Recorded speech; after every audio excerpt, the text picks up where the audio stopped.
आप सभी को जय मसीह की। प्रभु बहुत आशीष दे। हो सकता है बहुत से विश्वासी इस वचन को सुन रहे हों, और जिन लोगों ने अभी नहीं सुना या जो बाद में सुनेंगे, कहीं ना कहीं एक ना एक विश्वासी के मन में ये वाले सवाल रहते हैं कि प्रभु, मैंने तुझसे खुद प्रार्थना करी है तब भी मैं चंगा नहीं हुआ। मैं उपवास में आया तब भी मैं चंगा नहीं हुआ। खुदा के दासों के द्वारा मैंने प्रार्थना कराई, चंगा नहीं हुआ। ले हैंड हुआ मेरे सर के ऊपर हाथ रख के, मेरी समस्या के विषय में स्पेशली प्रेयर की गई, तब भी चंगा नहीं हुआ। बड़ी मीटिंग्स अटेंड की, तब भी चंगा नहीं हुआ, है ना। और इसके साथ साथ मैंने उपवास भी रखा, तब भी चंगा नहीं हुआ। और भी बहुत सारे कारण हो सकते हैं, है ना। बपतिस्मा लिया, हो सकता है तब भी चंगा नहीं हुआ। और या फिर पूरे मतलब जो भी और भी कोई रीजंस थे, अपनी तरफ से बेस्ट करने की कोशिश करी, लेकिन चंगा नहीं। बाइबल बहुत पढ़ी, वचन बहुत पढ़े, आराधना करी और प्रार्थनाएं करी, लगातार चर्च भी गए, चंगा नहीं हुआ। चंगाई नहीं मिली, चंगाई नहीं मिली, चंगाई नहीं मिली, चंगाई नहीं मिली। ध्यान से सुनना, बहुत सारे कारण हो सकते हैं, लेकिन इन सब में से ना सबसे बड़ा एक कारण जो हमें नज़र आता है, वो वचन अभी हमें बताएगा। ये हकीकत है, सबसे ज़्यादा इम्पोर्टेंट है। अगर हम देखते हैं, वचन में लिखा है याकूब की पत्री में, उसका 5 अध्याय और उसकी 19वीं आयत हम पढ़ेंगे। 16 पढ़ते हैं। इसलिए तुम अपने चलो यहीं से पढ़ते हैं। इसलिए तुम आपस में एक दूसरे के सामने अपने अपने पापों को मान लो और एक दूसरे के लिए प्रार्थना करो, जिससे चंगे हो जाओ। जड़ पकड़ाई है यीशु मसीह ने इस बात की। समझना इस बात को। मान लो इस विश्वासी के विरोध में पाप कर दिया, यह चाहे अन्य जाति है या विश्वासी है, लेकिन ये मनुष्य जो है ना, ये विश्वासी है। अब इस विश्वासी ने इसके विरोध में पाप कर दिया, चाहे चुगली कर दी हो, या दोष लगा दिया हो, बुराई कर दी हो, कमी निकाल दी हो, ठट्टा कर दिया हो, या उसको लूट लिया हो, गलत व्यवहार किया हो, व्यभिचार किया हो मन में, या कुछ भी ऐसा किया हो जो इस विश्वासी को नहीं करना चाहिए था, और इसने कर दिया पाप परमेश्वर की दृष्टि में, है ना। इसने परमेश्वर की दृष्टि में कर दिया पाप। अब इसकी ज़िंदगी में खांसी जुकाम हुआ, सर दर्द हो, कोई भी बीमारी, कोई भी प्रॉब्लम होना शुरू हो गई इसको। क्यों? क्योंकि पाप की मजदूरी मृत्यु है। आज्ञा ना मानने वालों के जीवन में शैतान काम करता है। जो उसके चारों तरफ बाड़ा लगा हुआ था ना, अब जब जैसे इसने इसकी चुगली करी, इसने इसके बारे में बुराई करना शुरू किया, तो ये बाड़ा टूट गया। बाड़ा टूट गया तो कौन घुसा? शैतान घुस गया, एंट्री कर डाली उसने। शैतान क्या करता है? यूहन्ना 10:10, चोर किसी और काम के लिए नहीं, चोरी करने, नाश करने और घात करने आता है। घात में तो बैठा ही था कि कब ये बाड़ा तोड़े, कब सर्प इसको ढसे, उत्पत्ति के समय के समान, है ना। नुकसान क्या करता है? उसके चैन, विश्राम, आशीष, बरकत, चंगाई, छुटकारे को चुराता है ना। घात करता है, नाश करता है, चुरा ले, सब मतलब सब बर्बादी की जड़ है। अब करा क्या जाए? इसने ये सारे पैतरे अपना लिए, प्रार्थना कर ली, उपवास कर लिया, दूसरे से प्रार्थना करा ली, आराधना कर ली, वचन पढ़ लिया, संगति कर ली, फायर प्रेयर कर ली, लेकिन फिर भी कुछ हद तक ये छुटकारा नहीं पा सका है। ऐसा क्या है? जैसे कि भी आपके सामने वचन पढ़ा था, यदि तुम अपने पापों को एक दूसरे के सामने मान लो तो तुम चंगे हो जाओगे। अब यहाँ पर एक कंडीशन है, देखो ध्यान रखना। मैं आपको एक बात कहना चाहता हूँ, जो भी करना है पर प्रभु की आत्मा की अगुवाई में करना। जब तक प्रभु आपसे ना कहे, जब तक प्रभु की ओर से आपको चिन्ह ना मिले, जब तक प्रभु की ओर से आपको अगुवाई ना हो, तब तक ये पैतरा मत अपनाना, है ना। कहने का मतलब मेरा ये है, अब देखो ये विश्वासी, इस विश्वासी की ज़िंदगी में शैतान काम कर रहा है, इसकी दर्द पीड़ा और बढ़ गई थी और इसको पता नहीं चल रहा क्यों, क्या हो रहा है। लेकिन चलो किसी न किसी तरीके से इसको प्रभु के वचन ने बात करी कि हाँ, प्रभु के वचन में लिखा है कि थोड़ा सा खमीर पूरे गूंदे आटे को खमीर कर देता है। प्रभु ने कहा जैसा तू मन में सोचे वैसा तू है। प्रभु ने कहा है तेरी जुबान में जीवन और मृत्यु दोनों है, जो इसे काम में लाना जानता वो इसका फल भोगेगा। प्रभु ने इसने वचन सुना, प्रभु ने इसको वचन के द्वारा बात की कि जिस मनुष्य को तू देखता है, यदि तू उससे प्रेम नहीं करता, जिस परमेश्वर को तूने अभी देखा ही नहीं है, तो उससे कैसे प्रेम कर सकेगा। देख तू तो उसके बारे में कितनी कुड़कुड़ाहट रखता है, बुड़बुड़ा रखता है। देख इसको तूने माफ़ नहीं किया, क्षमा नहीं किया, दया नहीं किया, अनुग्रह नहीं किया, और तूने प्रेम नहीं किया, तो उससे कुड़कुड़ाता है, बुड़बुड़ाता है, झुंझलाता है, तो उसके बारे में देख कैसा गलत व्यवहार करता है। और तू सोचता अपने आप को मसीह है। चाहे तो प्रचार कर ले, चाहे आराधना कर ले, चाहे संगति कर ले, चाहे कितने भी आराधना प्रार्थना कर ले, चाहे कितने भी दान 10वें से चढ़ा ले, लेकिन परमेश्वर की दृष्टि में तू कौन है? तू अच्छे से जान चुका है। जैसा तू मन में सोचे वैसा तू है। अगर तू कुड़कुड़ा रहा है तो कुड़कुड़ाने वाला व्यक्ति है। अगर तू झुंझला रहा है तो झुंझलाने वाला व्यक्ति है। अगर तू बुरा मान रहा है तो जो बुरा मानता है उसके अंदर प्रेम है ही नहीं। जिसके अंदर प्रेम नहीं है उसके अंदर परमेश्वर नहीं है ना। अगर तो मतलब किसी न किसी प्रकार की बुराइयों से भरा हुआ है इस व्यक्ति के प्रति, चाहे प्रभु को जानता है या नहीं जानता है, चाहे विश्वासी है या अन्य जाति है, जब तो इस मनुष्य को ही देखकर प्रेम नहीं कर पा रहा है, प्रभु के गुणों को प्रकट नहीं कर पा रहा है, दया नहीं कर पा रहा है, माफ़ नहीं कर पा रहा है, क्षमा नहीं कर पा रहा है, मन में कड़वाहट रख के बैठा है, जलन रख के बैठा है, ना माफ़ी की बात है, इसको माफ़ नहीं कर पा रहा है, और भी बहुत सी बातें।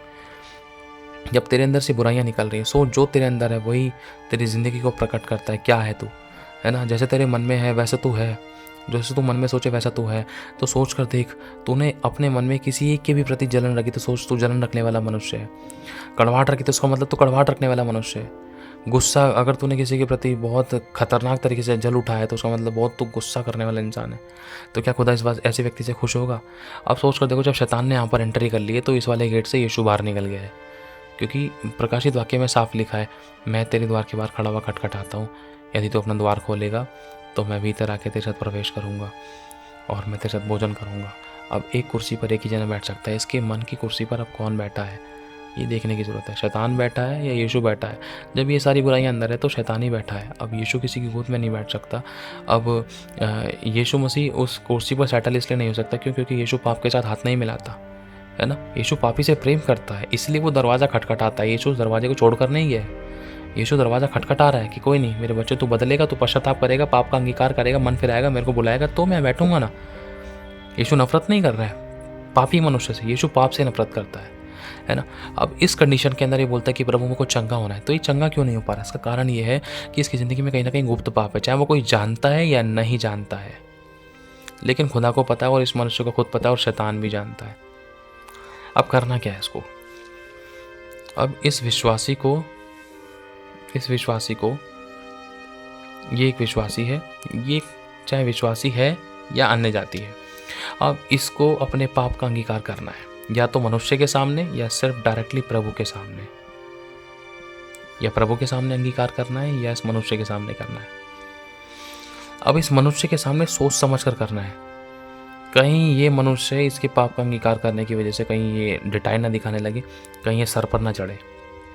सोच समझ के हमें सामने वाले का व्यवहार, विचार, आत्मिकता पता होनी चाहिए। अगर हमें लग रहा है सामने वाला आत्मिक है और अगर हम उससे माफ़ी मांगेंगे तो तुरंत हमें माफ़ करेगा, तो हमें माफ़ी मांगने में देरी नहीं करनी चाहिए, माफ़ी मांगनी चाहिए। जैसे मान लो हमसे जब गलतियाँ हुई हैं हमारे अगुओं के प्रति, तो हमने जब अपनी गलती का पश्चाताप किया हमारे अगुओं के आगे, तो हमारे अगुओं ने हमें तुरंत माफ़ किया है, तुरंत, समझ लो सेकंड भी नहीं लगाया, बोलते ही साथ ही कोई बात नहीं, इग्नोर कर देते, मतलब समझ लो टाइम नहीं लगाया उन्होंने माफ़ करने में, और हमें एक शिक्षा दी, है ना। क्योंकि हमें पता है हमारे अगुए कितने आत्मिक हैं, वचनों से और आत्मा से भरे हुए हैं, वो जानते हैं, क्योंकि वो उनको पता है कि परमेश्वर ने उनको भी क्षमा किया है, और क्या कहते हैं, उनको ये भी पता है कि हाँ प्रभु का वचन कहता है सबको क्षमा कर दो, कोई भी मनुष्य परफेक्ट नहीं है, इसलिए वो हमें भी क्षमा करते हैं। और जब हम उनसे माफ़ी मांगे तो हमें वहाँ से क्षमा मिलेगी, और हमें क्षमा वहाँ से इसलिए मिलेगी क्योंकि वो व्यक्ति आत्मिक है। अगर ये हमारे अगुए आत्मिक नहीं होते, अगर यहाँ पर मान लो कोई एक विश्वासी है, यहाँ पर एक मनुष्य है, ये चाहे विश्वासी है या अन्य जाति है, अब आप यहाँ पर हो, आपने जो गलती कर दी इसके विषय में, बुराई कर दी, चुगली कर दी, निंदा कर दी, ये सारी बुराइयाँ चाहे आपने कर दी थी, है ना, सारी बुराइयां चाहे आपने कर दी थी ये वाली, लेकिन अब आपको पता चल रहा है कि हाँ मेरी आशीष इस वजह से रुकी पड़ी है, या मेरे को चंगाई इस वजह से नहीं मिल पा रही है, क्योंकि छोटा सा खमीर मेरे अंदर पाप बन के खड़ा हुआ था, और ये पाप की दीवार मेरी आशीषों को मुझ तक पहुँचने से रोक रही थी। पाप की दीवार, ये गुप्त पाप की दीवार, ये अनाज्ञाकारिता के पाप की दीवार, ये गुप्त पाप, ये किसी के विषय में किए गए पाप की दीवार थी जो मेरी आशीषों को मुझ तक नहीं पहुँचने दे रही थी। तो इस दीवार को तोड़ने के लिए मुझे अंगीकार करना होगा।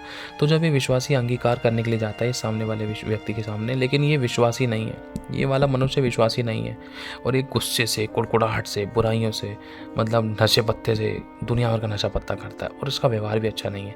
अगर ये विश्वासी इसके पास पापों की क्षमा मांगने जाएगा, सॉरी मतलब इस व्यक्ति को सॉरी बोलने जाएगा कि सॉरी भैया, सॉरी दीदी, मेरे से आपके बारे में ये गलती हो गई थी, मैं नहीं कर दिया था, वो कर दिया, तो हो सकता है 100 में से लगभग 50% चांसेस ऐसे हो सकते हैं कि आपको शायद क्षमा कर दे, या क्षमा कर दे। 50 नहीं कह सकते हैं, कहेंगे 30% हो सकते हैं। 30% चांसेस ऐसे हो सकते हैं कि शायद आपको क्षमा कर दे ऑन द स्पॉट और बिना कुछ कहे। लेकिन इसमें बचे हुए कितने 70% वो हो सकता है कि 4 क्वेश्चन करे, या हो सकता है कि उंगली उठा दे, या अपने आप को अच्छा दिखा, देख तू आगे ना माफ़ी मांगने, आगे ना माफ़ी मांगने, देख मैं सही थी ना, तू ठीक था, मैं ठीक था ना, तू गलत थी, मैं ठीक थी ना, देख तू गलत था। इसलिए तू मेरे पास माफ़ी मांगने आया है। समझ रहे हो? तो बहुत बार इन चीज़ों के कारण ना कोई व्यक्ति ठोकर भी ना खाए, चाहे वो घर का खून का रिश्तेदार है, चाहे वो चर्च का है, चाहे वो विश्वासी, चाहे वो अन्य जाति, कोई भी है, चाहे ये अन्य जाति है या विश्वासी है। लेकिन आपको सोच समझ के अपने पापों के विषय में इससे बात करनी है। अब कैसे बात करनी है, ध्यान से समझना। अगर आप इससे नहीं कर पा रहे तो डायरेक्टली आप प्रभु के पास जा सकते, जैसे आपको बताया था। अगर आप नहीं कर पा रहे हो, अगर आपको लग रहा है कि कहीं सामने वाले से कुछ कोई गड़बड़, हमारे रिश्ते और ख़राब ना हो जाए, कहीं मैं अपनी बात को खोल के रखूँ, कहीं ये बुरा ना मान जाए, कहीं ये विरोध ना करने लग जाए कि हाँ भाई ये तो मेरे बारे में ऐसा सोचता है। एक तो मैं अपने पाप को एक तो मैं अपनी गलती को दिल खोल कर सामने वाले को बताऊँ कि भैया मेरे मन में आपके बारे में कुड़कुड़ाहट आई थी, मुझे माफ़ कर देना। मैंने जब अब सामने वाला व्यक्ति जब इसको सुनेगा, अगर वो आत्मिक नहीं तो वो ये सोचेगा अरे ये तो मेरे बारे में कुड़कुड़ाता है, छोड़ना, इस व्यक्ति से कौन बात करेगा। समझ रहे हो? अगर आपने अपने दिल की बात खोलकर बताया कि भैया मेरे बारे में आपके बारे को लेकर कुड़कुड़ाहट आ गई थी क्योंकि आपने ऐसा कर दिया था, या मेरे से ऐसा हो गया था, या मेरे को ये अच्छा नहीं लगा, मेरे को वो अच्छा नहीं लगा, चाहे अपनी गलती थी या नहीं थी, चाहे सामने वाले की गलती थी या नहीं थी, है ना। लेकिन आपके मन में अगर किसी के प्रति आई, आपने माफ़ी मांगने के लिए आपने उससे अंगीकार किया है, लेकिन सामने वाला व्यक्ति उस चीज़ को लेकर गलत भी सोच सकता है, अरे अच्छा तू मेरे बारे में ऐसा सोचता है ना। तो इस चीज़ को आप परमेश्वर के सामने भी बोल सकते हैं। ज़रूरी नहीं है उस व्यक्ति के सामने जाकर आप अपने पापों से तौबा करो, नहीं, ऐसा नहीं करना है। इस बात के लिए परमेश्वर अलाउ नहीं कर रहा है, ठीक है। अगर आप डायरेक्टली प्रभु के सामने भी जाकर मांगोगे माफ़ी तो परमेश्वर तब भी माफ़ करेगा, है ना। लेकिन एक कंडीशन है, ध्यान रखना। अब एक विश्वासी है, दूसरा विश्वासी, अब ये नम्र और दीन है, प्रेम से भरा हुआ है, ये भी नम्र और दीन है, प्रेम से भरा हुआ है, लेकिन इसके मन में इसके प्रति कुछ कड़वाहट आ गई थी। इसके मन में इसके प्रति कुछ कड़वाहट, बुराई आ गई थी इसके मन में, है ना। तो यही बुराई, ईर्ष्या, ढाह, जलन, मत वालापन, लीला क्रीड़ा, व्यभिचार की बातें और बुराई की बातें, मतलब सही बदले लेने की बातें आ गई थी, गलत विचार आ गए थे। तो इसको अपनी गलती का एहसास हुआ। अब इसने जाकर इसे क्या बोला, भैया मेरे मन में आपके प्रति थोड़ी सी कुड़कुड़ाहट या थोड़ा सा गलत विचार आ गए थे, मुझे माफ़ कर देना। तो इस व्यक्ति ने क्या करा, कोई बात नहीं, माफ़ कर दिया। क्यों? क्योंकि ये व्यक्ति भी नम्र और दीन है, प्रेम से भरा हुआ, ये भी व्यक्ति वचन को जानता है, विश्वासी है ना। अब दूसरा, ये नम्र और दीन है, इस व्यक्ति को इसका स्वभाव पता है, इसलिए इसने इसके पास जाके माफ़ी मांगी, सॉरी मुझे माफ़ कर दीजिए, कोई गलती हो तो मेरे किसी व्यवहार से, कामों से, विचारों से, शब्दों से आपका दिल दुखा, जाने और अनजाने में, गुप्त में या आपके सामने, मुझे माफ़ कर दीजिए।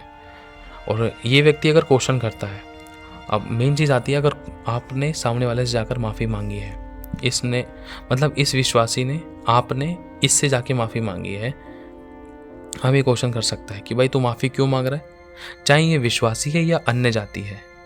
अब ये क्वेश्चन करने लग रहा है। इसने जाकर बोल दिया, भैया मेरे मन में ना आपके प्रति कुड़कुड़ाहट आ गई थी, कड़वाहट आ गई थी, मेरा मन नहीं कर रहा था कि मैं आपसे बात करूं, लेकिन मुझे माफ़ कर दीजिए, मैंने आपके बारे में ऐसा सोचा, या मेरे मन में आपके लिए जलन आ गई थी, या मेरे मन में आपके प्रति बहुत ऐसे गलत विचार आए थे कि आप घमंड से भरे हो, और मेरे मन में या मेरे मुंह से कुछ गलत निकल गया था, या मैंने आपके बारे में बहुत कुड़कुड़ाया आपके बारे में, या मैंने आपके बारे में दोष लगाए, या कुछ भी, जो भी अंगीकार आपने जाके आपके मन में आया, तो आपने जाके बोल दिया, भैया जी मेरे इस पाप के लिए मुझे माफ़ कर दो, सॉरी। अब ये व्यक्ति अन्य जाति है या विश्वासी है, पूछता है कि भाई तू माफ़ी क्यों मांग रहा है। तो इस कंडीशन में ये विश्वासी, इस कंडीशन में इस मनुष्य को ये बोल सकता है, देखो संसार में कोई भी परफेक्ट नहीं है, गलती सबसे हो जाती है ना। तो प्रभु हमें सिखाता है कि अपने पापों को एक दूसरे के सामने मान लो, इससे तुम पर दया की जाएगी। पहला तो ये वचन आप बोल सकते हो, ये वाला वचन आप इस मनुष्य को बोल सकते हो, इसलिए मैंने माफ़ी मांगी है। दूसरा, प्रभु ने कहा है एक दूसरे से प्रेम करो और दया करो, क्षमा करो, है ना। इसलिए प्रभु कहता है प्रेम करो। अब मुझसे गलती हो गई थी तो मेरे मन को मेरे मन में बेचैनी हो रही थी कि नहीं, वो है तो मेरा भाई ना, वो है तो मेरी बहन, वो है तो मेरे बड़े भाई, वो है तो मेरे लोग ना। प्रभु मुझे सिखाता है झुक जा। प्रभु ने मुझे सिखाया झुक जा, अगर तेरी गलती नहीं है तब भी तो झुक जा। जब आप इन वचनों के द्वारा सामने वाले के सामने बात करोगे कि हाँ मेरे मन में ये वचन आए थे, मेरे मन में ये बात आई थी, ये प्रभु ने ऑलवेज माफ़ किया, प्रभु तो क्रूस पर चढ़ा दिया गया था फिर भी उसने माफ़ किया, है ना। तो मुझे प्रभु के गुणों को प्रकट करना है, पहला प्रेम करना है, मुझे खुद क्षमा करना है, क्षमा मांगनी है, दया दिखानी है और एक दूसरे से प्रेम करना है। प्रभु ने तो शत्रु से भी प्रेम करने के लिए कहा है, लेकिन भैया आप तो मेरे भैया हो, मुझे माफ़ कर दो अगर मुझसे कोई गलती हो गई तो, विचार से व्यवहार से भी कोई गलती तो मुझे माफ़ कर दीजिए, है ना। तो इन वचनों के द्वारा आप सामने वाले को बोल सकते हो, क्योंकि प्रभु सिखाता है शत्रु से प्रेम करो, सताने वाले के लिए प्रार्थना करो, जो तुम्हें श्राप देते हैं उनको तुम आशीष दो, और जो तुम्हारा दिल दुखाते हैं उनको भी तुम आशीष दो। लेकिन आपस में एक दूसरे से प्रेम करो, बैर मत करो। और तुम्हारे मन में अगर किसी के प्रति कोई बुराई है, कड़वाहट है, तो अपनी कोई बुराई है, कोई पाप है, तुमने किसी के प्रति कोई बुराई की है, तो अपनी गलतियों को एक दूसरे के सामने मान लो, जिससे तुम पर दया की जाए, है ना। तो मैं अपनी गलती को आपके आगे मानने आया हूँ। चाहे आप, मुझे नहीं पता आप कैसा सोचें कैसा ना सोचें, लेकिन मेरा प्रभु कैसा सोच रहा है मुझे उस बात से फ़र्क पड़ता है। मेरे प्रभु ने, मैं विश्वास करता हूँ, मुझे तुरंत माफ़ कर दिया जब मैंने इच्छा ही रखी थी आपसे माफ़ी मांगने की। समझ रहे हो, ये तरीका है। बहुत बार बहुत से विश्वासी इस एरिया में कहीं ना कहीं लैग कर जाते हैं, गलतियां कर बैठते हैं, और वही छोटा सा पाप उनकी ज़िंदगी में फिर बड़ा होता जाता है, वो गुप्त पाप बड़ा होता जाता है। फिर वही कड़वाहट बढ़ती जाती है, वही झुंझलाहट, बुराई, विरोध, डहा, जलन, मत वाला पलीला कीड़ा, ईर्ष्या, वो बढ़ती जाती है। एक इस वजह से भी ना उसकी समस्या भी फिर बढ़ती जाती है। जब तक अगर वो छोटे टाइम पे ही अगर पश्चाताप कर लेगा, माफ़ी मांग लेगा, अगर एक विश्वासी ने सामने वाले व्यक्ति से माफ़ी मांगी, सामने वाला माफ़ करता है, अच्छी बात है। अगर नहीं भी कर रहा है ना, तो भी आपको कोई फ़र्क नहीं पड़ेगा, ध्यान रखना। लेकिन आपको फ़ायदा ही होगा, आपकी समस्या खत्म होगी, आपके रास्ते खुल जाएंगे, आपके रास्ते खुल जाएंगे, खुदा आपके अंदर एंटर कर लेगा, शैतान बाहर हो जाएगा। खुदा आपके एंटर कर लेगा, शैतान बाहर हो जाएगा। समझ रहे हो, शैतान जलेगा। अरे ये झुक कैसे गया, ये इतना नम्र दीन कैसे हो गया। जो दीन है ना, उसी की ज़िंदगी में परमेश्वर वास करता है। जो दीन और नम्र है, जो चुप रहकर दुख को सह लेता है, सही होने के बाद भी सह लेता है, जो अपने आप को झुका लेता है, प्रभु के गुणों को प्रकट करता है। प्रभु ने क्या कहा, एक दूसरे से प्रेम करो, क्षमा करो, दया करो, माफ़ी मांगो, माफ़ करो। अगर कुछ एक दूसरे की सहने का कारण है, अगर दोष लगाने का कारण है एक दूसरे का, तो तुम सह लो, चुप लगा लो। जहाँ अपनी गलती हो रही तुरंत माफ़ी मांगो, पश्चाताप करो और मेल मिलाप करो, है ना। अपने हिस्से का काम यदि इस विश्वासी ने किया, जैसे सामने वाला इसको सपोर्ट नहीं कर रहा है, सामने वाला इसकी और बुराई कर रहा है, इसकी आज बुराई कर रहा है, लेकिन एक दिन ऐसा आएगा ये ज़रूर बदल जाएगा, क्योंकि खुदा का आत्मा इसको बदल देगा और इसके मन में ये विचार डालेगा, देख तू तो गलत था, फिर भी वो व्यक्ति जो सही था तेरे पास माफ़ी मांगने के लिए आया, मेल मिलाप करने के लिए आया। देख वो सच्चे यीशु पर विश्वास करता है, उसने तो अपने यीशु के गुणों को प्रकट किया, तो किसी भी ईश्वर को मानता, देख तेरा ईश्वर तुझे क्या सिखाता है। समझ रहे हो, खुदा का आत्मा उसको क्लियर करके बताएगा, आत्मा में डालेगा, उसको सिखाएगा, और आपका नम्र और दीन और प्रेम से भरा हुआ स्वभाव है ना, उस व्यक्ति को बदल कर ला देगा। शुरुआत में लग सकता है कठिन। जब मेरे साथ हुआ था, मेरे दोस्त के साथ बात हो रही थी, जब मैंने यीशु मसीह पर विश्वास किया, उन्होंने दुनिया भर की मेरी बुराई करी, गाली गलौज किया, कुड़कुड़ाए, मतलब मेरे बारे में बहुत कुड़कुड़ाना नहीं, मतलब बहुत खतरनाक तरीके से सताया हुआ, फ़ोन पर ही गंदी गंदी गालियाँ, फ़ोन पर ही गलत तरीके से व्यवहार।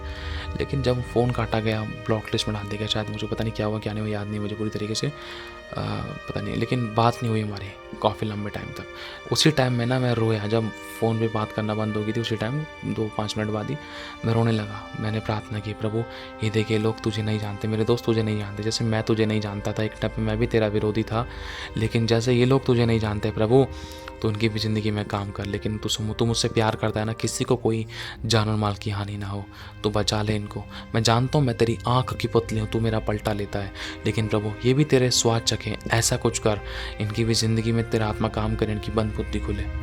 ये लोग तुझे नहीं जानते, इनको लग रहा है कि मैंने धर्म बदल लिया है। जब मैंने प्रेम से परमेश्वर के गुणों को प्रकट किया, नम्र और दीन रहा, मैंने चांटे के बदले चांटे, गाली के बदले गाली, बुराई के बदले बुराई, और कुड़कुड़ाने के बदले कुड़कुड़ाना नहीं किया ना, तो परमेश्वर ने मेरा न्याय लड़ा। एक समय आया मेरे दोस्त की ज़िंदगी में काम होना शुरू हुआ, और एक टाइम आया मेरा दोस्त चर्च के अंदर प्रार्थना कराने के लिए आया, और परमेश्वर ने उसके भाई को छुड़ाया, और परमेश्वर ने उसकी ज़िंदगी में काम किया, और आज बहुत ब्लेसड लाइफ है उसकी, और आज मेरा और उसका रिश्ता बहुत अच्छा है। कैसे? खुद को नम्र और दीन करने से, चुप लगाने से, क्षमा, शांति, दया, अनुग्रह, करुणा के द्वारा। कठिन होता है लेकिन असंभव नहीं है। जब हम खुद चुप लगाते हैं ना, तो परमेश्वर काम करता है इसकी ज़िंदगी में, चाहे वो शत्रु है, चाहे विश्वासी, चाहे विरोधी, चाहे अन्य जाति है। ध्यान रखना इस बात को। जब हम चुप लगाएंगे तो परमेश्वर काम करेगा, खुदा काम करेगा ना, तो कभी फेल नहीं होगा, उसका काम हमेशा पास एंड बेस्ट एंड ब्लेसड होगा। हालेलुया। तो खुदा आज अगर आप चाहते हो कि आपकी ज़िंदगी में चंगाई आए, छुटकारा आए, तो ज़रूरी है। देखो एक तरीका तो आपको बता दिया है। अगर आपने इस विश्वासी से माफ़ी मांगनी है, आपने गलती कर दी, ये विश्वासी है या अन्य जाति है, अब आपको पता है कि आपने इसके विरोध में क्या गलती करी, आप चाहो तो उसको सॉरी मैसेज कॉल कर सकते हो, सॉरी व्हाट्सअप कर सकते हो, मुझे माफ़ कर दे, मुझसे कोई गलती होगी जाने और अनजाने में, फ्रंट पे और बैक पे किसी भी तरीके से, प्रभु की दृष्टि में मैंने तेरे प्रति कोई पाप किया तो मुझे माफ़ कर देना। अगर ये पूछ रहा है तो क्यों माफ़ी मांग रहा है, तो आप बता सकते हो। यीशु मसीह मुझे कहता है, वचन कहता है उसका, यीशु कहता है दया करो, क्षमा करो, प्रेम करो, माफ़ करो, एक दूसरे से प्रेम करो और एक दूसरे के सामने अपनी गलतियों को मान लो, तो तुम मेरे बेटा और बेटी, तो तुम मेरे चेले, मेरे विश्वासी ठहरोगे। तो मेरे भैया, ब्रदर, सिस्टर जो कोई भी है, आप मुझे माफ़ कर दीजिए, मुझसे जो गलती हो गई है। मैं छोटा हूँ, परफेक्ट नहीं हूँ, लेकिन एक टाइम परफेक्ट हो जाऊँगा, बुरा मत मानना। तो आप इस तरीके से माफ़ी का मैसेज सेंड कर सकते हो, कॉल कर सकते हो। अगर आपको अगुवाई हो रही है तो करना, ये नहीं कि सारे अपनी गलती को खोल कर बता दिया, सामने वाला झुंझला गया और लड़ बैठा आपसे। ध्यान रखना इस बात का। मेरे कहने का मतलब ये नहीं कि सामने वाला गुस्सेल हुआ है, बुराई से भरा हुआ है, नशा पत्ता करने वाला है और आपने तुरंत जाकर बोल दिया कि मैंने तो आपके बारे में ऐसा सोचा था, मैंने तो ये किया था, मैंने आपकी चुगली ऐसी करी थी, मैंने आपका दिल दुखाया था, मैंने आपके बारे में ऐसी ऐसी बातें बोली थी। आपने तुरंत जाके तो माफ़ी मांग ली, आपने तो अच्छा काम कर दिया, लेकिन इसी बात को लेकर इसके मन में बैर भाव आ गया ना, तो कहीं एक की चार ना लगा दे, क्योंकि पीने खाने वाला इंसान है, नशे पत्ते करने वाला इंसान, कुटकुटाने बटवाने, गुस्से बैर भाव से भरा हुआ इंसान है। और हो सकता है बहुत से लोगों के पेट में बात पच जाती है, हो सकता है बहुत से लोग पेट से उगल देते हैं, मुंह से उगल देते हैं। अब एक की चार लगेगी, हो सकता है आपकी कहीं चार ये बुराइयां फड़ करना है। सोचना समझने वाली बात है, ध्यान रखना। जो उतावली से दौड़ता है वो चूक जाता है। अगर आपको लग रहा है सामने वाला सही नहीं है, आत्मिक नहीं है, विश्वासी नहीं है, पहली बात वो विश्वासी नहीं है, दूसरा वो आत्मिक नहीं है। अगर वो गहराई से आत्मिक है, वचन को अच्छे से जानता है, नम्र और दीनता का स्वभाव है, प्रेम प्यार से भरा हुआ है, तो आप जाकर उससे माफ़ी मांग सकते हो, है ना। और दूसरा, अपने घर, अगर घर का मैटर है तो आप सॉरी बोल सकते हो, सिर्फ सॉरी भी बोल सकते हो, ओनली जस्ट सॉरी। जो भी गलती हुई है प्रभु प्लीज़ मुझे माफ़, brother sister papa mummy sorry, मुझे माफ़ कर दीजिए, मैंने आपका दिल दुखाया, मैंने कुछ भी गलती की आपके विरोध में, प्रभु को मालूम है, मुझे माफ़ कर दीजिए। सिर्फ इतना भी बोल सकते हो आप। फैमिली में, घर में, परिवार में, लोगों में, है ना, अपने में अगर आपसे कोई गलती हुई तो आप सिर्फ इतना भी बोल सकते हो, मुझसे जो गलती होगी तो प्लीज़ मुझे सॉरी। प्रभु मुझे सिखाता है कि मुझसे गलतियाँ हुई हैं तो जाकर अपनी गलती को मान लो एक दूसरे के सामने, तुम पर दया की जाएगी। तो मैं माफ़ी मांगने आऊँ पापा जी, ब्रदर जी, सिस्टर जी, भाभी, भैया, मम्मी, पापा, सिस्टर, ब्रदर, पास्टर, सिस्टर जी, मुझे माफ़ कर दीजिए। मैंने प्रभु की दृष्टि में आपके विरोध में गलतियाँ की है, पाप किए हैं।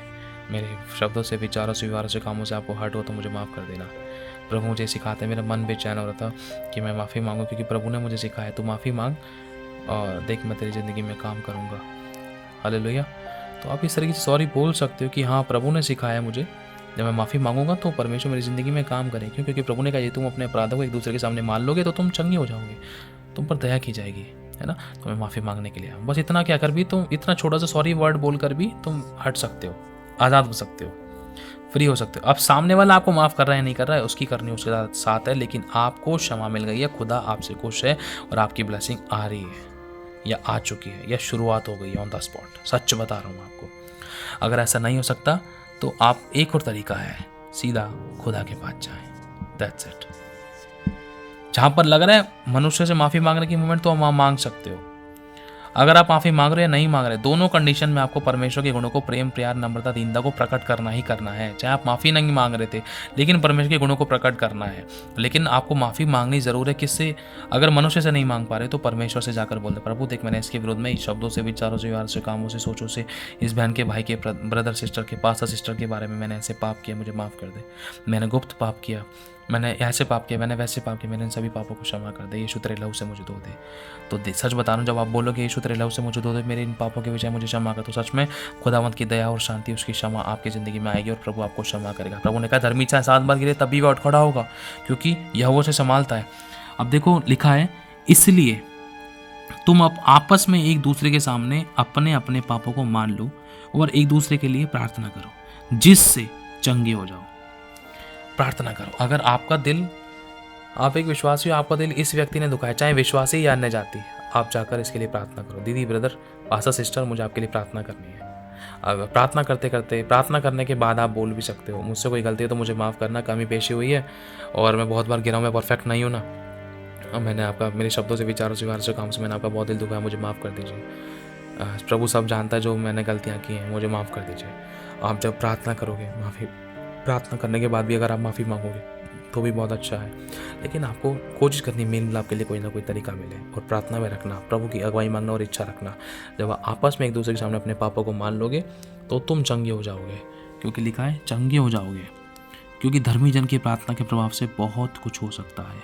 क्योंकि लिखा है एलिय्याह भी तो हमारे समान दुख सुख भोगी इंसान था, और उसने गिड़गिड़ाकर प्रार्थना की और मेघ ना बरसा, और 3.5 वर्ष तक भूमि पर मेघ नहीं बरसा। फिर उसने फिर दोबारा प्रार्थना की तो आकाश से वर्षा हुई, भूमि फलवंत हुई, है ना। एक दूसरे के सामने अपने अपराधों को मान लेना और एक दूसरे के दिल से आहें भरकर आंसू के साथ प्रार्थना करनी, तो सामने वाले का मन अपने आप ही नम्र और दीन हो जाएगा। देख मेरे लिए कितनी आंसू के साथ प्रार्थना कर रहा है व्यक्ति। मैंने तो कभी इसके लिए ऐसा नहीं किया, लेकिन आज ही मेरे लिए ऐसा क्यों कर रहा है। जब आप दिल से प्रार्थना करें, देखना इसका मन परमेश्वर बदल देगा। हालेलुया। और देखना आपकी ज़िंदगी में छुटकारे, वो चंगाइयाँ बरसेंगी, जिस भी चीज़ की ज़रूरत है वो आपकी ज़िंदगी में खुलेगी। इस बात को हमेशा याद रखना, कोई आपको प्रतिफल दे या ना दे, लेकिन एक है वो खुदा जो आपको प्रतिफल देगा। हालेलुया। आमीन। God bless you so much.